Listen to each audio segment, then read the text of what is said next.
Have you ever heard of that show, Tiny Toons? Well, the truth is there's a reason those tunes are so tiny. While I can't divulge who I am or who my contacts are with WB, you should know that I have personal access to Steven Spielberg's AOL account, and he is well aware of the story I'm about to tell you. There's a lost episode that only aired once and was completely banned from television. And though many saw it, only a few actually saw it, if you understand what I am saying. You ever hear that brief fuzzing when you change the channel? Even on digital televisions, you can hear a brief fuzzing. And this is the time that the actual channel is changed. Prior to that and during the fuzzing moment, sometimes the channel gets stuck. Spielberg was well aware of this and wanted to play a prank on the audience. Hide an episode in the fuzzing. The kids' WB is no longer around, and as far as I can tell, they've destroyed all the evidence this ever happened. But hundreds of children, now adults, mentioned how it scared them and how their parents didn't even know what they were watching. At the beginning of the tape, it starts with the intro of, "We're tiny, we're toony, we're all a little loony," with the large, gigantic head coming out of the typewriter. Spielberg once corresponded with me that there's a reason psychologists are called shrinks, and that's because mental illness is in fact a distortion of perception. And after the intro, the screen went blank. Wait, no, it didn't. I had to get up close to the television, and because this was an older bubble-style television from the 1980s, I had to get very close. I heard some tiny voice, the tiniest, frailest voice. It was Buster Bunny.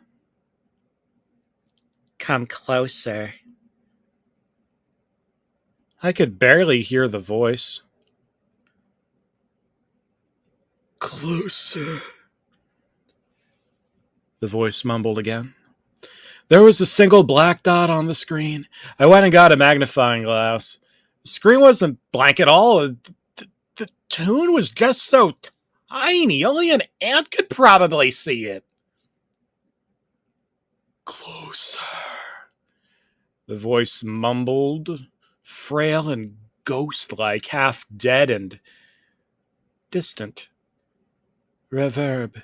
It no longer sounded like Buster and sounded perhaps like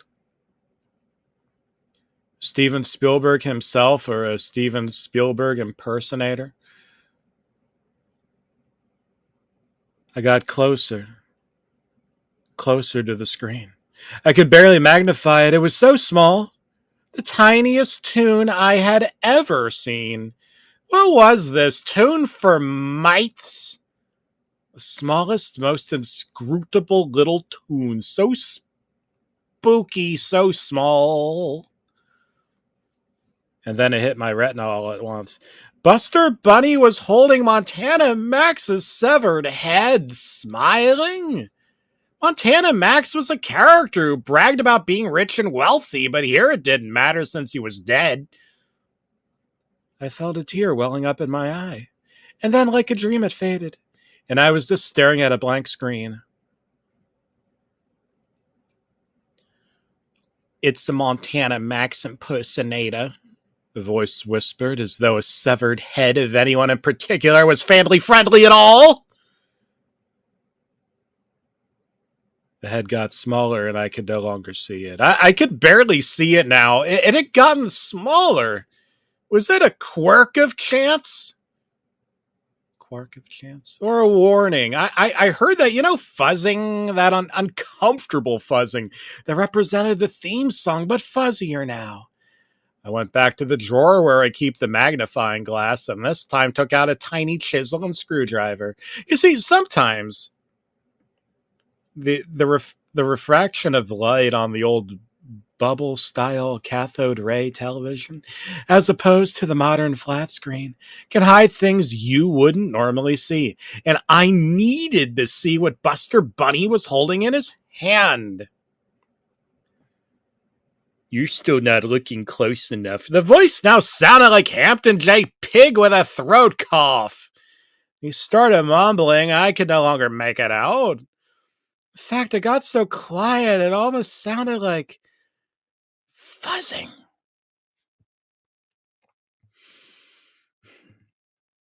The fuzzing continued as I picked up the chisel and pressed it to the TV.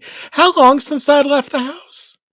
Weeks, months, years. I began chiseling into the TV with a screwdriver. I needed to chisel a tiny groove and then press the magnifier to the groove to see what was in Buster Bunny's hand. Can you see it? The voice whispered. I'll wait until you can see it. The tape had been going for 20 minutes now, making this perhaps the longest episode aside from the feature-length Tiny Toon Adventures movie. It's the creeping unknown. It's not of this world, the voice continued. I carefully worked my tool in, lightly chiseling the cathode ray, or remembering Steven's warning on AOL about the fuzzing. Wait a minute. That wasn't Steven Spielberg, was it? I just realized he said he lived underground in the deepest part of the earth. I continued chiseling, tiny cracks appearing as little glass shavings fell into my eye, causing irritation and slight discomfort. I just needed to see what was in his hand. Steady hand. Chisel. Ignore the voices. Ignore the voices. Almost there. Ignore the voices. Ignore the voices! I could see it. Barely visible in the curvature of the cut groove against the cathode. Buster's tiny hand. The severed head of Elmira Duff. Wait a minute, all the other characters are animals. These two are the only humans. Another tear rolled down my cheek as the screen suddenly buckled under the weight of the screwdriver. Cracked. Ah!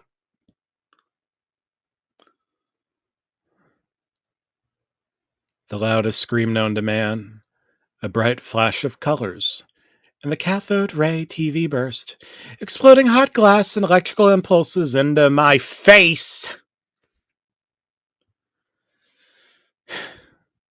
The TV was still intact, despite being horribly cracked, and I could just see the large mouth of an animal that looked like it wanted to eat me. I rolled over in pain, cried out for help, but there was no answer.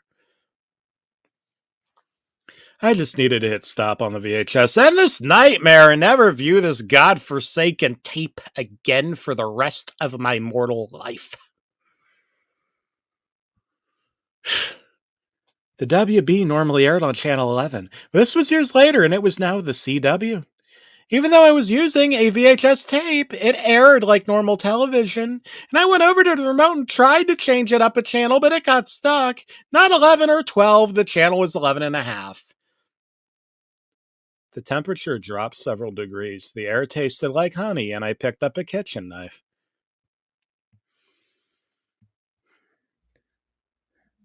I could hear the fuzzing.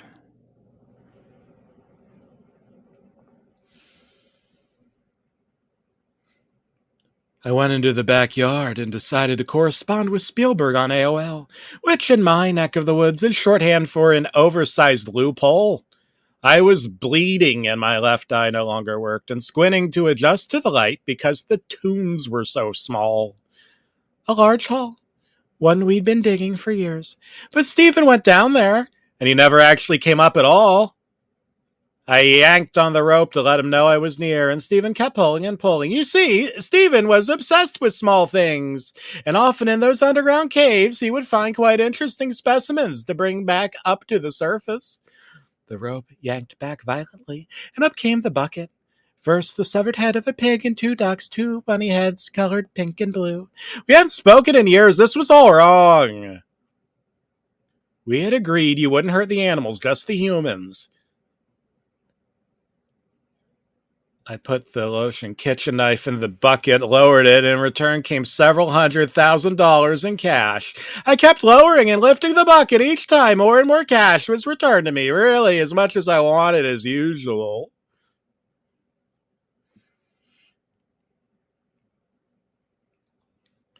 I thought I'd drive the Rolls Royce around the parking lot a bit, have a pool party at the mansion, drink some warm pink flamingos in my private helicopter. There's a lot of wealth in this world if you know how to find it, and soon I'll be president of the United States and coming to a town near you. That sound never goes away, though. I just can't get away from that sound, that whispering, that awful, awful sound.